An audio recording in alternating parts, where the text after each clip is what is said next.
MMC TV USA. Now on POTV, Channel 100.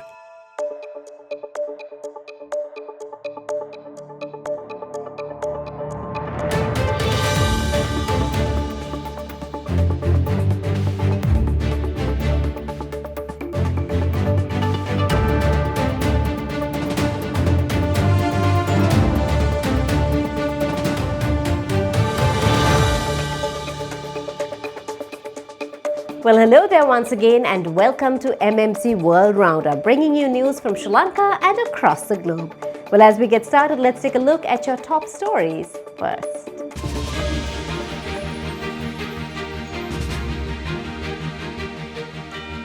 Consumer confidence in Sri Lanka continues to decline.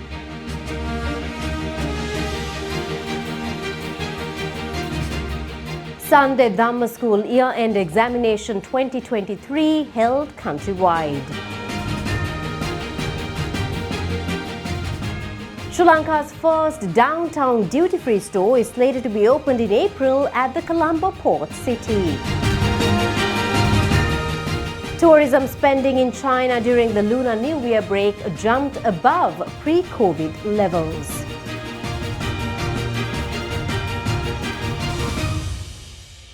Well, taking a look at your news in detail, consumer confidence in Sri Lanka continued to decline in January 2024, reaching the lowest level since entering the International Monetary Fund program, according to a survey by the Institute for Health Policy.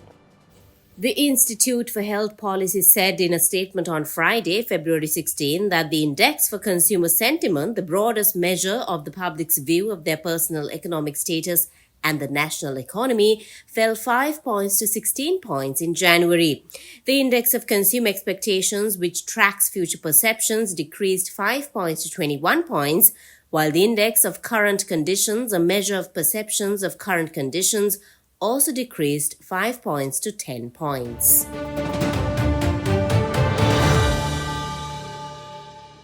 Sunday Dhamma School Year-End Examination 2023 to promote the students to higher grades was held countrywide at 4,076 centers by the Department of Buddhist Affairs. This annual Dhamma School examination was held under the guidance of Samasta Lanka Sasanarakshaka Balamandalaya. Commissioner General of the Buddhist Affairs Department, R.M.P. Ratnayaka, said that nearly 803,236 students will sit for the examination countrywide. Divisional secretaries countrywide have been instructed by the Minister of Buddhasasana to make arrangements to hold the examination with the assistance of heads of Sunday Dhamma schools.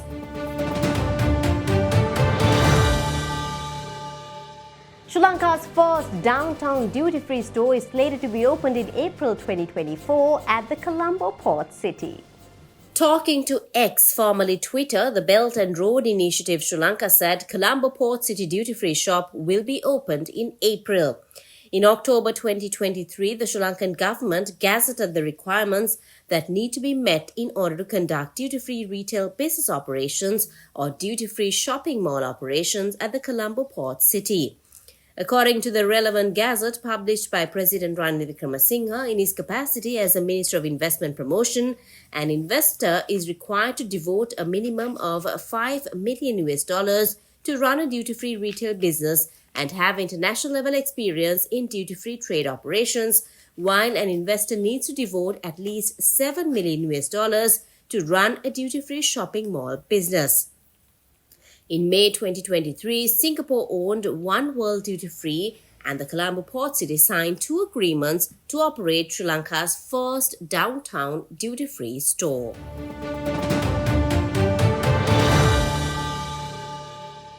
The passenger figures in January 2024 at Sri Lanka airports indicates a promising growth of the tourist arrivals, as Sri Lanka airports had facilitated 846,173 total passenger arrivals, out of which 207,182 were tourist arrivals. In January 2022, 82,327 tourists arrived in Sri Lanka, and it went up to 102,545 with an increase of 24.5% for the same period in 2023. With remarkable growth in January 2024, 208,253 tourists arrived in Sri Lanka, with a growth of 103% compared to the same period in 2023. Meanwhile, Mattala Rajapaksa International Airport had facilitated 11,801 international tourist arrivals with 102 flight operations. Further, Jaffna International Airport had facilitated 3,413 international passenger movements and 271 domestic passenger movements in January 2024. With the current statistics, BIA facilitated 846,173 international passenger movements in January 2024, with an average of 27,295 passengers a day.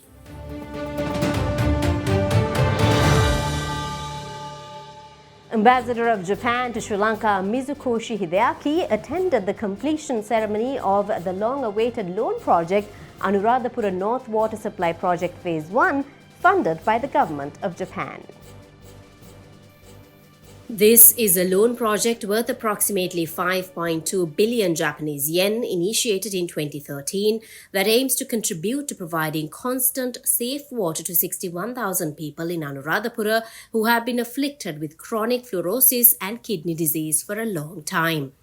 This project will be the foundation of the development of agriculture and industry, as well as the improvement of the quality of life in Anuradhapura. Ambassador Mizukoshi warmly congratulated the completion of this milestone project and expressed his deepest appreciation to Honorable President and other dignitaries who have made great dedication and tremendous efforts in making this project a great success, even in the challenges of pandemics and economic crises. He further emphasized that the completion of this project would be the precursor to successful Sri Lanka's revitalization and usher in its further development in the years to come. He also expressed sincere hope that this project will contribute to further solidify our bilateral bond between Japan and Sri Lanka, committing to continue to stand by Sri Lanka at all times.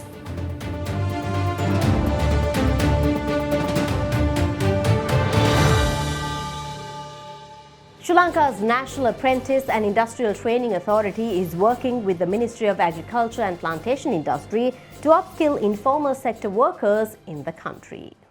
169 rubber workers, or those who harvest a sap, were awarded NVQ3 certificates by NITA in a first for the country at the Agalawatha Rubber Research Institute. Remittances from migrant workers is one of the country's main sources of income. But Sri Lanka's migrant workers have mostly been limited to the low-skilled category. After a foreign exchange crisis, the country is keen to move its workers to the skilled worker category. The country is also keen to increase exports. There are 35 million rubber trees in the country. Only 17 million of them are cut for latex. The remaining 18 million rubber trees are not harvested. Crepe rubber in our country is currently considered the best rubber in the world. Annually, Sri Lanka receives $1,000 million from the export of rubber. But we have the ability to increase this amount to $2,000 million.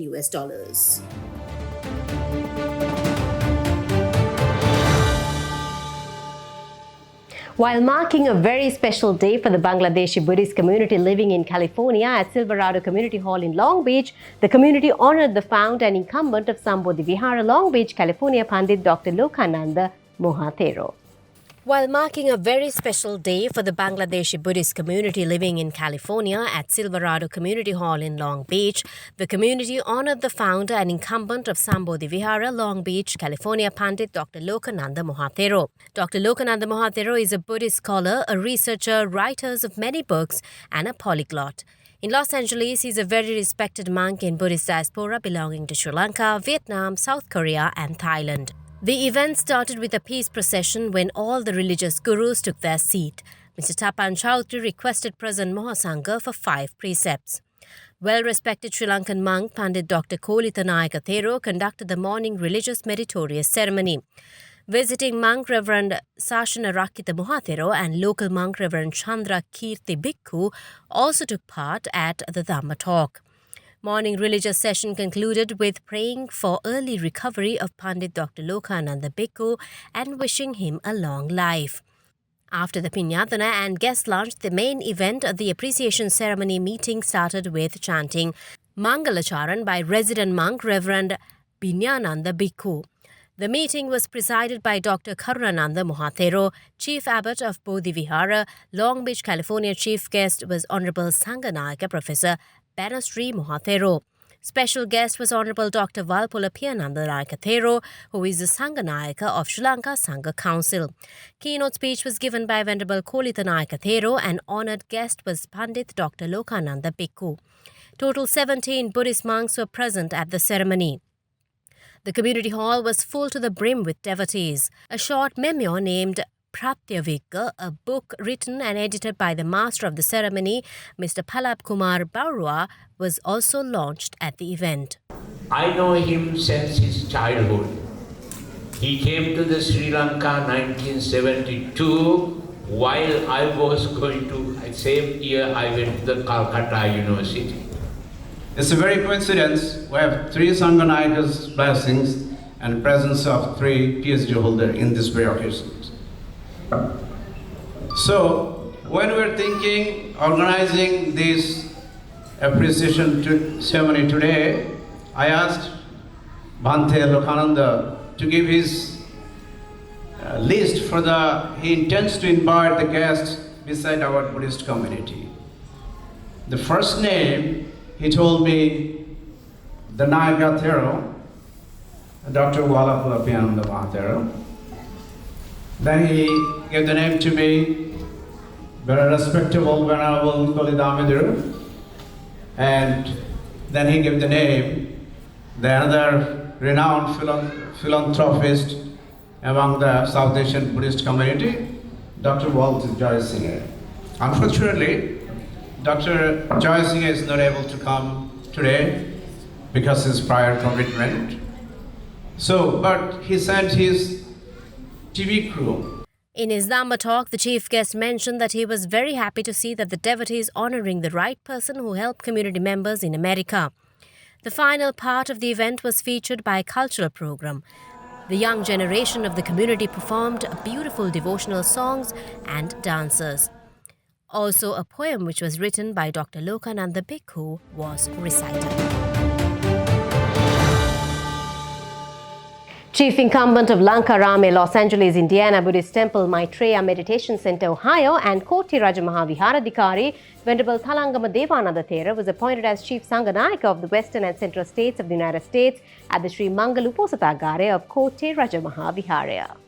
Chief incumbent of Lankarame, Los Angeles, Indiana Buddhist Temple, Maitreya Meditation Center, Ohio, and Koti Raja Mahaviharadhikari, Venerable Thalangama Devananda Thera, was appointed as Chief Sanganayaka of the Western and Central States of the United States at the Sri Mangalu Posatagare of Koti Raja Mahaviharaya. Due to the religious mission of the United States of America and for the people of the whole world, Koti Vihara Sangha Sabha is offering this Sanganayaka position to Venerable Thalangama Devananda Thera. U.S. Ambassador to Sri Lanka Julie Chang presented the Vijanipatha to the Nayaka Thera. Venerable Thalangama Devananda Thera is the head of 3 Buddhist religious places in the United States and has given his visionary leadership to promote meditation in the country as well as guiding those who seek Dhamma as a leading figure in the 21st century. Nayaka Thera, who is the pioneer of the world's first open-air Buddhist museum, has built this museum in an area of about 10 acres of land in America. Buddha statues inspired by Sri Lanka brought from Indonesia, a chaitanya made of black stone, and special places and occasions associated with Buddhism as well as statues of people have been placed in this place. Devotees from many countries such as Malaysia, Singapore, Indonesia, India, Korea, Thailand, Burma, England, Japan, Canada and America expressed their gratitude and blessings to Venerable Thalangama Devananda Thera for his dedication. U.S. Assistant Secretary of State for South and Central Asian Affairs Donald Lu has announced that the government of the United States will donate a Beechcraft King Air aircraft to the government of Sri Lanka this year to patrol its coastal waters in a bid to protect the country's sovereignty. Speaking at the U.S. Institute of Peace and the Indo-Pacific Strategy, Lu highlighted that part of what Sri Lanka needs is for other countries, including the U.S., to help protect its sovereignty. Liu maintained that security of such a large area in the Indian Ocean can only be maintained through having the necessary technology, training, and resources.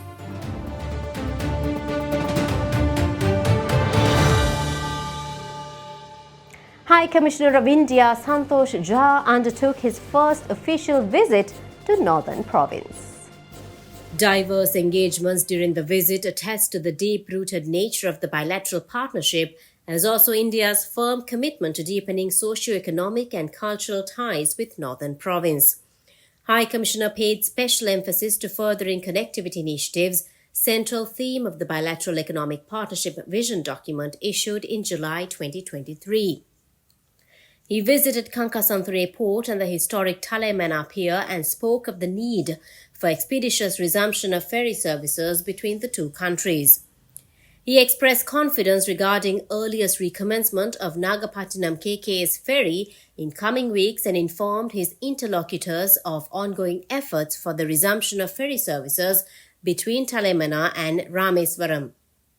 During his visit to Palali Airport, he explored means to strengthen air connectivity through infrastructure development at the airport. Reaffirming India's commitment to diverse sections of the society, High Commissioner distributed deep freezers to fishermen communities in Mannar towards enhancing their livelihood opportunities. He also distributed dry rations to hundreds of needy families in Jaffna and Kilinochchi, with special focus on those headed by women. In India's endeavour to contribute towards addressing energy needs of islands of Jaffna, he assessed the readiness for early rollout of the Hybrid Renewable Energy Systems project in Nainathiv Island. It may be recalled that this project is being implemented in Delft, Nainathiv and Analathiv Islands through grant assistance from India.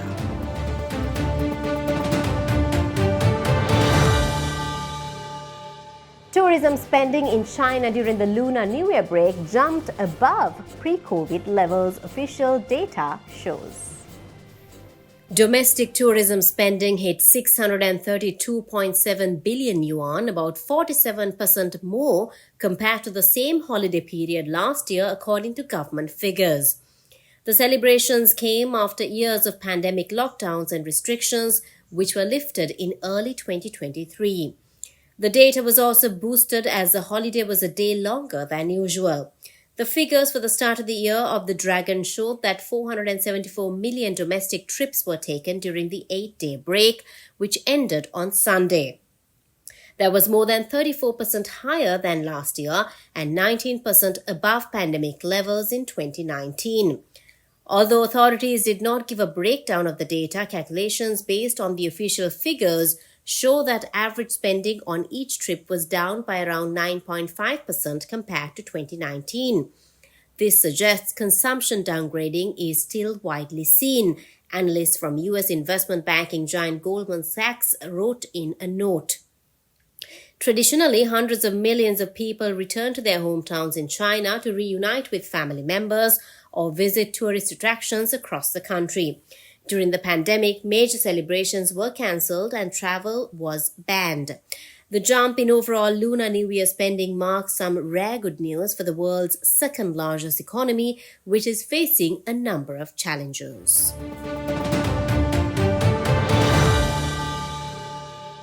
Thailand's convicted former Prime Minister Thaksin Shinawatra has arrived at his mansion in the capital Bangkok after being released on parole. The billionaire was freed from a police hospital where he had been serving a 1-year jail sentence for corruption and abuse of power. Thaksin, 74, was detained as soon as he returned to Thailand last August from 15 years in self-imposed exile. He did not spend a single night in jail after complaining of health problems.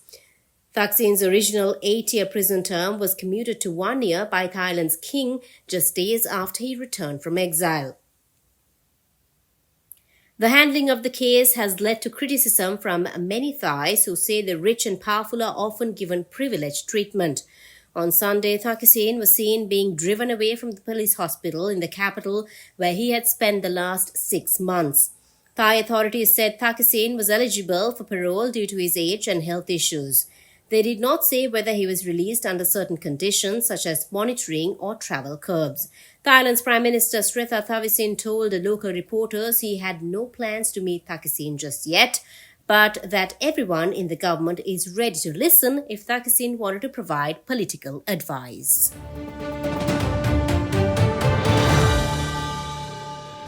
Some of India's top airlines have been ordered to start sending out passengers' bags within 10 minutes of the plane's engine shutting down. The Civil Aviation Ministry has said that passengers' luggage should be delivered to them within 10 to 30 minutes after landing. The airlines have until 26th February to comply with the order. Late baggage delivery has been a persistent problem across airports. The Bureau of Civil Aviation Security directed 7 airlines, including carriers like Air India, Vistara and Indigo, to implement necessary measures to ensure timely delivery of baggage. The directive comes after the Aviation Ministry monitored the time it took for luggage to be delivered to passengers at 6 major airports in India. The operations of 7 airlines were scrutinized across 3,600 flights. A statement by the ministry said that the review exercise began in January and was still ongoing.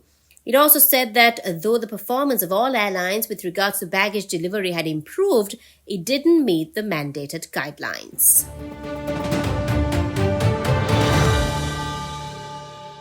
Well, that's all the news we have for you today, but you can also find us on POTV, Samsung TV, LG TV, Apple TV, YouTube and Facebook Live, reaching the entire United States and across the world. Thank you so much for joining in with us today. Until we meet again next week, have a wonderful week ahead.